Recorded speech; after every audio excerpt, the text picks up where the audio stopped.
सगळ्यांनी बसून घ्या. थेट पाईपलाईनच्या वचनपूर्ती महिला भगिनी खाली बसून घ्या सोहळ्याच्या प्लीज. निमित्तानं महिला भगिनी खाली बसून घ्या. ज्यांच्या अध्यक्षतेखाली हा कार्यक्रम या ठिकाणी संपन्न होत आहे ते आम्हाला नेहमीच आशीर्वाद देणारे कोल्हापूरचे श्रीमंत छत्रपती शाहू महाराजजी, ज्यांच्या सहकार्यामुळं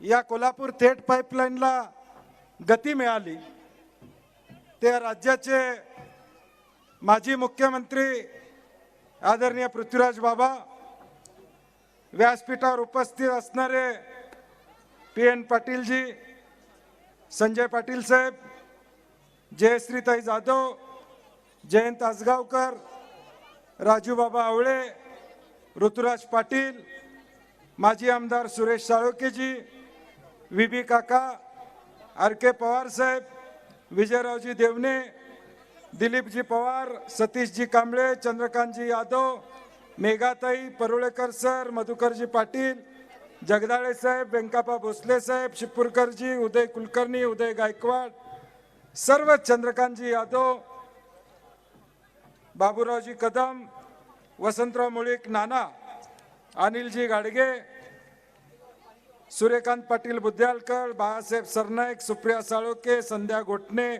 उदय पवार, दीपक थोरात, या समितीतील सर्व सदस्य, त्याचबरोबर सचिन चव्हाण, सारंग देशमुख, उपस्थित सर्वच मान्यवर, व्यासपीठावर आणि व्यासपीठाच्या खाली बसलेले या कोल्हापूर शहरातून आलेल्या सर्व नागरिक, माता भगिनी, प्रथमतः आलेल्या सर्व भगिनींचं मनापासून मी स्वागत या निमित्ताने या ठिकाणी करतो. कारण की जवळजवळ 50-60 ठिकाणाहून हे थेट लाईन पाईपचं पाणी आपण इथं येऊन घेऊन येण्याचं नियोजन या ठिकाणी केलं आणि या वचनपूर्ती सोहळ्यामध्ये उत्साहानं आपण सगळ्या माता भगिनी या ठिकाणी सहभागी झालात, त्याबद्दल प्रथमतः तुमच्या सर्वांचं मनापासून मी स्वागत या निमित्तानं या ठिकाणी करतो. आदरणीय बाबा आणि महाराजांचं भाषण होणार आहे, मी फार काय बोलावं असं नाही, परंतु कुठल्याही शहराचा विकास व्हायचा असेल तर मूलभूत सुविधा, स्वच्छ पाणी आणि हवा ही चांगली असेल तर एखादं शहर विकसित होतं. सुदैवानं कोल्हापूरला छत्रपती शाहू महाराजांचा वारसा आपल्याला आहे, एक संपन्न वारसा, समतेचा वारसा छत्रपती शाहू महाराजांचा तुम्हा आम्हा सर्वांना या ठिकाणी लाभला.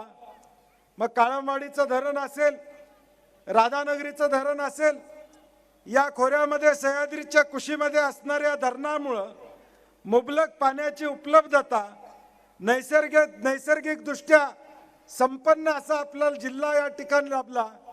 परंतु मगाशी रमेश पवार साहेब म्हणले तसं पाणी उशाशी आणि आम्ही मात्र उपाशी अशी परिस्थिती कोल्हापूरकरांची होती.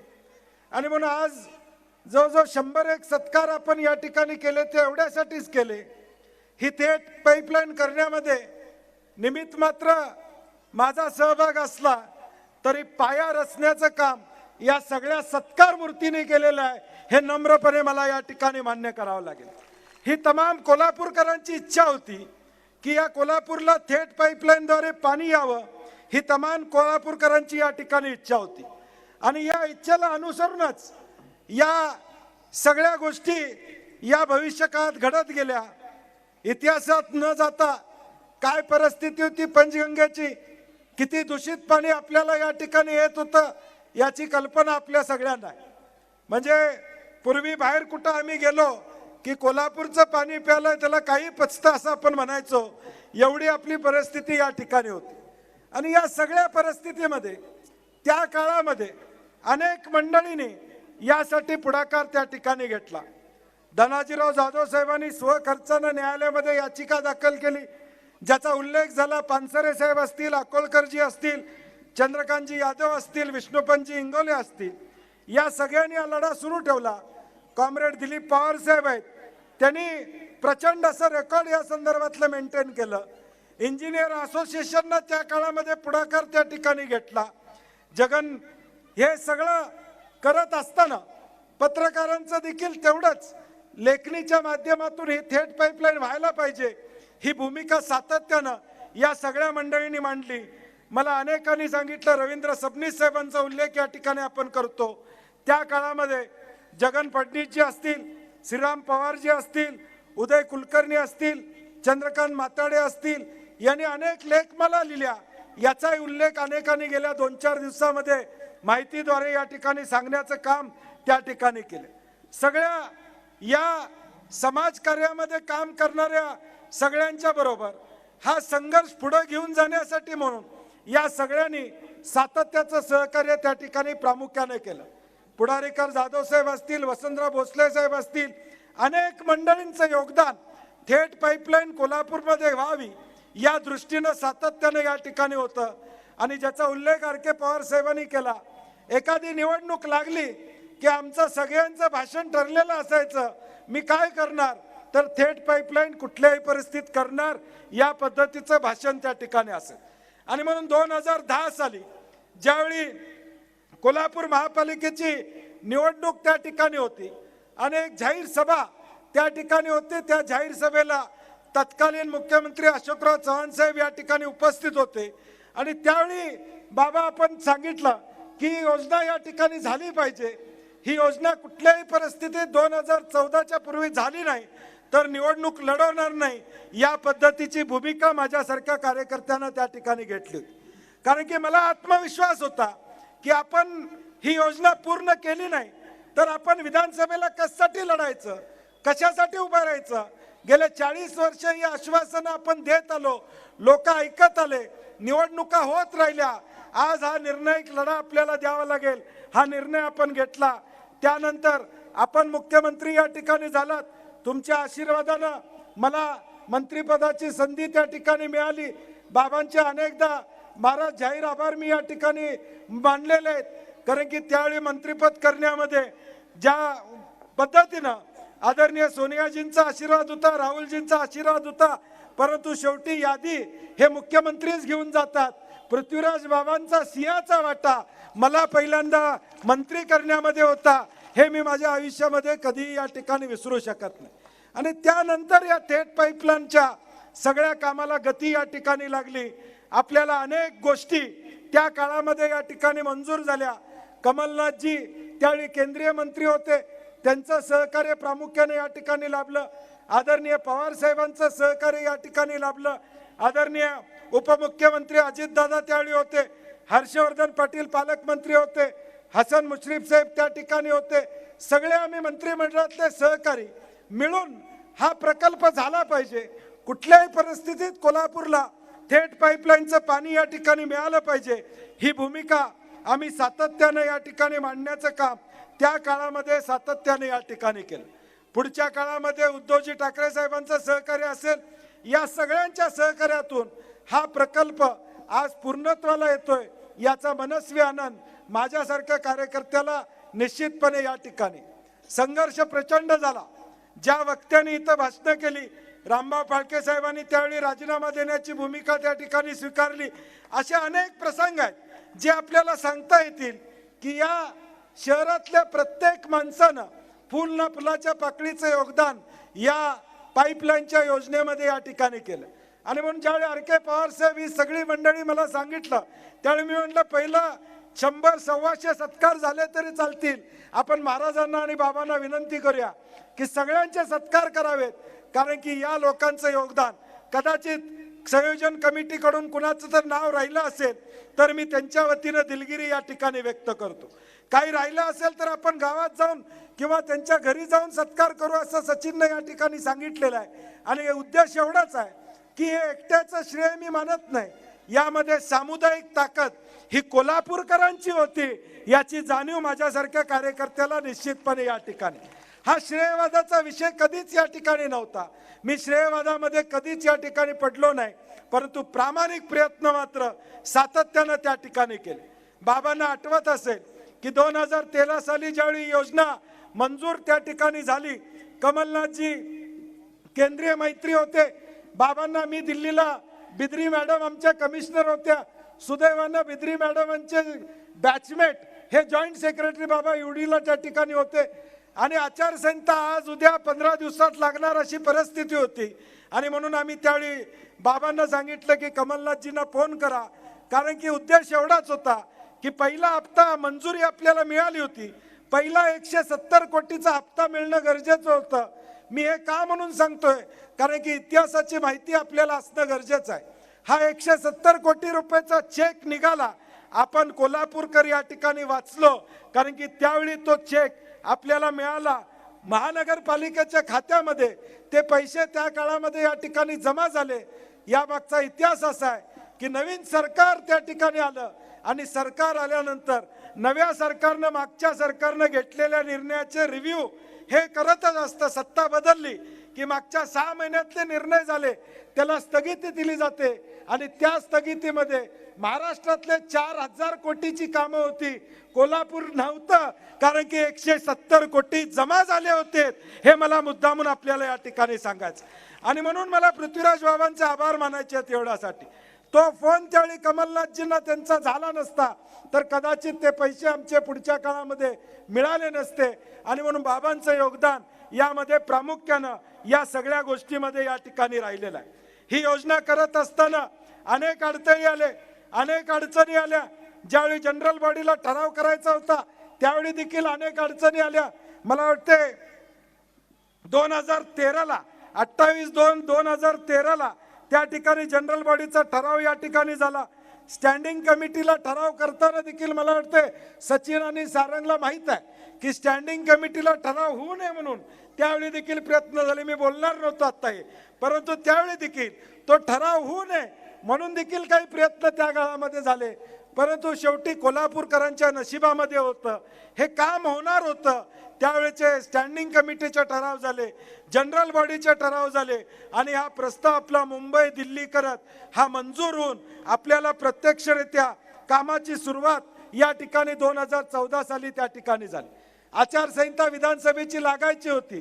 आदरणीय बाबा मुख्यमंत्री होते, महाराज अध्यक्षस्थानी होते आणि मला अतिशय आनंद वाटतो की आज दोघांच्या हस्ते हा वचनपूर्तीचा सोहळा होतोय, कारण की दोघांच्या हस्तेच भूमिपूजन या ठिकाणी झालं होतं त्यावेळी आणि आज वचनपूर्तीच्या सोहळ्याला देखील हे दोघंही आमच्या विनंतीला मान देऊन या ठिकाणी आले. हा एक मणिकांचन योग या ठिकाणी म्हणावं लागेल. या सगळ्या गोष्टी होत असताना 14 नंतर अनेक पाणी या ठिकाणी पुढे गेलं. मी आज त्यात जाणार नाही, किती दिवस काम थांबलं वगैरे याची चर्चा आज मी करणार नाही, परंतु अनेक वेळा अनेक अडचणी या ठिकाणी आल्या. फॉरेस्टच्या परवानग्या असतील, PWDच्या परवानग्या असतील, अनेक वेळा हा प्रकल्प थांबत गेला. अनेकांनी माझ्यावर टीका केली, परंतु मला टीकाकारांचे आभार मानायचे आहेत. त्यांनी एक केलं माझ्यावर टीका करून, माझ्यावर सातत्यानं टीका केल्यामुळं लोकांच्या डोक्यामध्ये बसलं, झालं नाही तरी बंटी पाटील जबाबदार आणि झालं तरी बंटी पाटील जबाबदार. हे मात्र निश्चित या ठिकाणी झालं. उलट मला फायदाच झाला. माझ्यावर जेवढी टीका झाली गेल्या 8-9 वर्षामध्ये महाराज, त्याच्यामुळे मला फायदा झाला. झालं नाही तरी मीच जबाबदार आणि झालं तरी मीच जबाबदार. ही एक अधोरेखित लेख, अधोरेखित रेष या कोल्हापूर शहरामध्ये निर्माण झाली आणि 2019 नंतर पुन्हा पालकमंत्री पदाची संधी मिळाली आणि त्या 2 वर्षामध्ये फॉरेस्टचे अधिकारी असतील सगळ्यांचं मी आभार मानणार आहे. मी आज काही गोष्टी जाहीरपणे सांगू शकत नाही, परंतु जे अधिकाऱ्यांनी सहकार्य केलं बाबा ते मी आयुष्यामध्ये माझ्या विसरू या ठिकाणी शकणार नाही. म्हणजे नियम काय आहेत, नियम कसे आहेत बाजूला ठेवून सुद्धा अनेक वेळा ही योजना झाली पाहिजे ही भूमिका या ठिकाणी स्वीकारली. जे गाव राजापूर या ठिकाणी आहे, काळंबवाडी गाव आहे, मांजरे असतील, संदीप डोवर असतील, या लोकांनी योगदान केलं. राजापूर गाव बाबा 2 महिने बंद होतं, रस्ता बंद होता, म्हणजे वट हुकूम काढला. 2 महिने रस्ता गावाला नव्हता.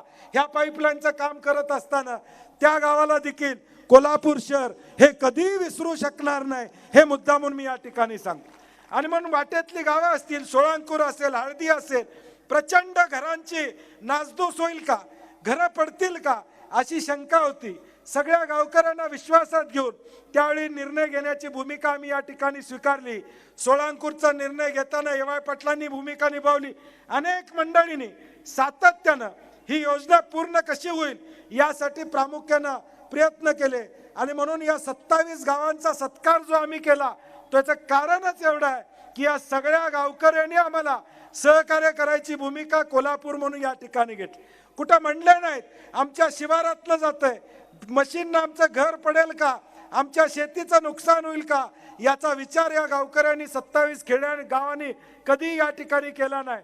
एक उदात्त हेतूनं कोल्हापूरला पाईपलाईन होत्या या एका उद्देशानं या 27 गावांनी सातत्यानं मदत करण्याची भूमिका या ठिकाणी घेतली. बिद्री मॅडमांचा आभार मानत असताना तिथनं पुढचे कमिशनर असतील, शिवशंकर असतील, अभिजित चौधरी असतील, कल शेट्टी असतील, बलकोडे मॅडम असतील, राहुल रेखावर मधल्या काळात होते आणि आत्ताचे कमिशनर मंजू लक्ष्मी असतील, आणि जे अधिकारी आहेत हर्षित गाडगे, सरनोबत आणि त्यांच्या आधीचे देखील अधिकारी, या सगळ्यांना आम्ही ज्यावेळी त्यांचा सत्कार करत होतो, मला वाटतं सरनोबत आता रडतात का असं वाटत होतं. म्हणजे डोळ्यात पाणी आलं होतं. हा आनंद आम्हाला माहित आहे. तो क्षण मी विसरू शकत नाही. कारण की ज्या दिवशी पाणी येणार होतं आणि त्याच दिवशी बाबा महाराजांनी मला 8 दिवस आधी सांगितलं होतं की मला पण ती काळंबवाडी बघायला जायचं आहे. आणि ज्या दिवशी पाणी आलं त्या दिवशी सकाळची वेळ आमची ठरली 9 वाजता की काळंबवाडीला जायचं. मी रात्री महाराजांना फोन केला, माफी मागितली.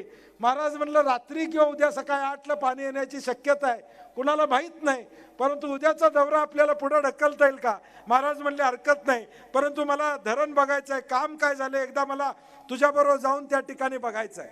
आणि मग सकाळी 5ला मला वाटतं पहिला फोन 4:30 वाजता सारंग देशमुखांचा आला की आता पाणी 1 तासाभरात येणार आहे. मग 4:30 वाजल्यापासून मी जागा होतो, ते पाणी संध्याकाळी 10:45ला त्या ठिकाणी आलं. म्हणजे तो दिवसभराचा प्रवास मी लिहिणार आहे कधीतरी. कारण की जो अनुभव या ठिकाणी घेतला, वसगड्यामध्ये आमचा कार्यक्रम होता, वसगड्याचा कार्यक्रम गडबडीने केला. मी सारंगला फोन केला, सगळी तिथं होती. मी म्हणलं वसगड्यात जेवण केलं, जेवून येऊ का. अजिबात जेवाय सुद्धा बसू नका, ताबडतोब या म्हणले. मी साळोखे नगरच्या कॉलेजवर जाऊन थांबलो. म्हणलं कधी येणार, म्हणले 10 मिनिटात येते थांबा, 20 मिनिटात येते थांबा. साळोखे नगरच्या पायरीवर मी बसलो होतो, ऋतुराज बसला होता, जयश्री जाधव बसल्या होत्या. आम्ही 2.5 तास साळोखे नगरच्या आमच्या कॉलेजच्या पायरीवर बसलो होतो. जाणं येणारी माणसं बघायची, पायरीवर का बसलाय. कुणाला बोलता येत नव्हतं, निरोप देता येत नव्हता की हा थेट पाईपलाईनचा विषय आहे, आत्ता पाणी येणार आहे. पत्रकार देखील मला म्हणले साहेब आम्हाला सुद्धा सांगितलं नाही. मी त्यांचीही माफी मागतो, कारण की तो क्षण असा होता, आज येणार का उद्या येणार माहीत नव्हतं. मी एक दिवशी गेलो, मंगळवारी पाणी येणार म्हणून सांगितलं आणि ट्रान्सफॉर्मरची वायरच त्या ठिकाणी कट झाली. कुणी कट केली काय केली मला माहीत नाही, परंतु माझ्या मनामध्ये धास्ती होती की माझ्यामुळं कुठंतरी हे पाणी लेट होऊ नये. माझ्यामुळं मी शब्द देतोय की अमक्या तारखेला पाणी येणार आहे आणि त्याच्यामुळं कारण नसताना विघ्न येऊ नयेत. हा माझा एक उदात्त हेतू या मागचा होता. बाकी दुसरं कुणापासून लपवून ठेवायचा हा उद्देश माझा अजिबात नव्हता, हे मला मुद्दामून या ठिकाणी सांगायचं आहे. कारण की मला अनेक जण म्हणले साहेब आम्हाला सांगितलं असतं आम्ही आलो असतो संध्याकाळी. हे न सांगण्यामागचं कारणच एवढं होतं की कुठंतरी आणि कोणतरी खोडा घालायला नको, उद्याचं पाणी परत 8 दिवस पुढे जायला नको, किमान दिवाळीला भाऊबीजेला हे पाणी मिळावं ही माझ्यासारख्या कार्यकर्त्याची भावना होती. आणि म्हणून साळोखे नगरच्या पायरीवर ज्यावेळी बसलो, बाबा नशीब असतंय, माझं कदाचित नशीब होतं, पुण्याही लोकांची होती, आशीर्वाद होता, तुमच्या सगळ्यांचे आशीर्वाद होते. ज्यावेळी सारंगनं सांगितलं की ताबडतोब या पाणी वर या लागलेलं आहे, आम्ही गेलो. म्हणजे ज्यावेळी गाडी एवढी 5 मिनिटात आम्ही तिथं पोहोचलो, पायऱ्या पळत वर या ठिकाणी गेलो. ज्यावेळी पाणी आलं, जो फोटो या ठिकाणी नारळाचा येतोय, त्या मिनिटाला 5 सेकंड लेट आलं असतं तर पाणी उलटलं असतं. म्हणजे पाणी पोचलं असं एक झालं असतं. परंतु शेवटी आई अंबाबाईच्या मनामध्ये देखील या ठिकाणी होतं की ज्यावेळी पाणी येणार आहे त्यावेळी मी तिथं असलो पाहिजे. ती पुण्याही तुमच्या सगळ्यांची आहे, तुमच्या सगळ्यांचा आशीर्वाद आहे. मी 5-10 सेकंड जरी लेट झालो असतो तरी पाणी पडलं असतं आणि पाणी कोल्हापुरात पोचलं असं या ठिकाणी झालं असतं. परंतु ते 5 सेकंड सुद्धा देवानं मला लेट या ठिकाणी केलं नाही, देवानं मला लेट होऊ दिलं नाही. तिथं पोचायची सुदबुद्धी दिली, त्या वेळेमध्ये मी पोचलो.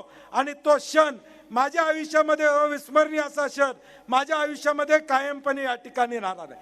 ज्यावेळी पाणी आलं त्यावेळी नारळ त्या ठिकाणी सोडला आणि कोल्हापूरमध्ये पाणी आलं याचा आनंद निश्चितपणे आहे. मगाशी कोणतरी म्हणलं खरं आहे, ज्यावेळी आलं त्यावेळी भावनाविवश मी नक्कीच या ठिकाणी झालो होतो. मी भावनाविवश झालो होतो, कारण की स्वप्न हे 50 वर्ष माझं एकट्याचं नव्हतं, आमच्या मागच्या पिढीचं होतं. पुढच्या पिढीसाठी आरोग्यदायी पाणी यावं ही भूमिका या ठिकाणी होते. हे स्वप्न पूर्ण होतंय याचा आनंद माझ्यासारख्या कार्यकर्त्याला निश्चितपणे या ठिकाणी होता, की एक पुण्याईचं काम आपल्या आयुष्यामध्ये आपल्याला या ठिकाणी करता आलं. ज्यावेळी या कोल्हापूरचा इतिहास लिहिला जाईल तर कुठं ना कुठं तरी कोपऱ्यात तुमच्या आमच्या सगळ्यांच्या प्रयत्नांची उदयराव ही जाण निश्चितपणे इतिहासकार ठेवतील याची मला खात्री निश्चितपणे या ठिकाणी आहे. कारण की अनेकांचे कष्ट आहेत, या कष्टाचं फळ आपल्या सगळ्यांना या ठिकाणी मिळालं आणि खऱ्या अर्थानं कोल्हापूरकरांना स्वच्छ आणि मुबलक पाणी देण्याचा जो काही विषय होता तो मार्गी लावण्याचं काम आम्ही या ठिकाणी केलेलं आहे. ग्रॅव्हिटीनं हे पाणी येणार आहे. स्काडा सारखी अत्याधुनिक यंत्रणा येत आहे. एखादं काही झालं तर ताबडतोब त्या गोष्टी सगळ्या या ठिकाणी मार्गी लागणार आहेत. या पद्धतीचं नियोजन असणार आहे आणि म्हणून माळींचे देखील मनापासून आभार मानतो, कारण की त्यांच्या घरात दिवस होते तरी तो इंजिनियर साहेब घरला गेला नाही. साहेब म्हणले पाणी पडू दे मगच मी घरी जाणार, पूजेला सुद्धा गेला नाही. मला त्यांचं धन्यवाद या ठिकाणी द्यायचे, कारण की अशी माणसं कमी असतात. घरातलं या ठिकाणी असताना देखील ते कुठेही गेले नाही. ते पाणी आणि प्रचंड प्रेशर, प्रचंड टेन्शन या सगळ्या मंडळींच्यावर होतं. दिवाळीपूर्वी पाणी आलं पाहिजे, दिवाळीला भाऊबीजेला पाणी मिळालं पाहिजे आमच्या माता भगिनींना, हा आमचा प्रयत्न होता आणि तो पूर्ण आम्ही करू शकलो याचा आनंद मला निश्चितपणे आहे. आज ही योजना पूर्णत्वाला आली, पाणी पोचलेलं आहे. पुढच्या काळामध्ये बाबा तुमची मदत आम्हाला लागणार आहे, कारण की रोजगार हा एक मोठा विषय पुढच्या काळातला या कोल्हापूर शहराचा आहे आणि म्हणून IT पार्क कोल्हापूरला व्हावं, रोजगाराची संधी कोल्हापूरला मिळावी या दृष्टीनं आमचं पुढचं पाऊल या ठिकाणी असणार आहे. आणि आपलं सहकार्य येणाऱ्या भविष्यकाळात या सगळ्या गोष्टींसाठी या ठिकाणी मिळावं. स्टेजवरच्या सगळ्या मान्यवरांचं मी धन्यवाद देतो की आपण चांगल्या पद्धतीनं सगळे या ठिकाणी उपस्थित राहिलात. आपण सगळ्यांनी हा कार्यक्रम अत्यंत चांगल्या पद्धतीने आपण केला. आता आहे त्या यंत्रणेतून पाणी आपण देतोय. 12 पाण्याच्या टाक्या नव्या आता चालू आहेत. त्या 6 महिन्यानंतर झाल्यानंतर आता काही लोक म्हणले की आम्हाला 3ऱ्या मजल्यावर सुद्धा पाणी यायला लागले. आता अजून पुढचे देखील 4थ्या मजल्यावर सुद्धा पाणी येणार. भगिनींनो काळजी या ठिकाणी करू नका. काय अडचण आली तर बंटी पाटील आहे, तुम्ही काळजी करायचं कारण नाही. कुठल्याही परिस्थितीत चांगल्या पद्धतीनं भूपाल शेट्टींनी चिठ्ठी दिली, 20 कोटीची लाईटची बचत होणार आहे महापालिकेची. म्हणजे असे अनेक विषय या थेट पाईपलाईनच्या माध्यमातून पुढच्या काळामध्ये या ठिकाणी मार्गी लागणार आहेत. आता उदय गायकवाडांनी लगेच सांगितलं की दुसरा टप्पा STPचा आणला पाहिजे, कारण की आता ह्याच्यावर पाण्याचं ट्रीटमेंट करून, कारण की महाराज हे पाणी वाढणार आहे, ते वाढलेलं पाणी ट्रीटमेंट करून पंचगंगेत सोडवायचं. मला महापालिकेचेही आभार मानायचे आहेत. बाबा आपल्या काळामध्येच त्यावेळी STPला आपण पैसे या ठिकाणी आणले. आज पोल्युशन कंट्रोल बोर्डच्या यादीमध्ये पंचगंगा हे प्रदूषित नदी बसून आता पंचगंगेचं नाव थोडं खालच्या पातळीवर या ठिकाणी आलेलं आहे. म्हणजे जे पूर्वी वरच्या पातळीवर होतं तो टक्का आता आमचा खाली आलेला आहे. आणि म्हणून पुढच्या काळामध्ये पंचगंगा प्रदूषित विरहित राहील यासाठी प्रामुख्यानं आमचा प्रयत्न या ठिकाणी राहील हा विश्वास देतो. आदरणीय महाराज आणि बाबांनी या ठिकाणी संयोजन समितीला मी सतीश कांबळे सगळ्यांना सांगू माझा सत्कार करू नका, कारण की 100 लोकांचे कोल्हापूरकरांचा हा सत्कार आहे, परंतु त्यांनी न ऐकता या ठिकाणी केला. त्यांचे मनापासून मी आभार मानतो की मला या ठिकाणी ताकद आपण दिली. हा सत्कार मी मानत नाही, तर उद्याच्या काळात कोल्हापूरकरांसाठी काम करण्यासाठी आपण आशीर्वाद दिलेत असेच मी मानेन. एवढं बोलतो आणि माझे 2 शब्द संपवतो. जय हिंद, जय महाराष्ट्र. एक शेर कुणी तर लिहून दिलाय, जब तक आपके हाथ में मेरे हाथ में है, जब तक आपके हाथ मेरे हाथ में है, शाखों से टूटे जाए वो पत्ते नहीं हम, शाखों से टूटे जाए वो पत्ते नहीं हम, क्योंकि हर जंग से जीतने की शक्ति आपसे मिलती है, आपसे मिलती है. धन्यवाद. जय हिंद, जय महाराष्ट्र. ABP माझा, उघडा डोळे बघा नीट.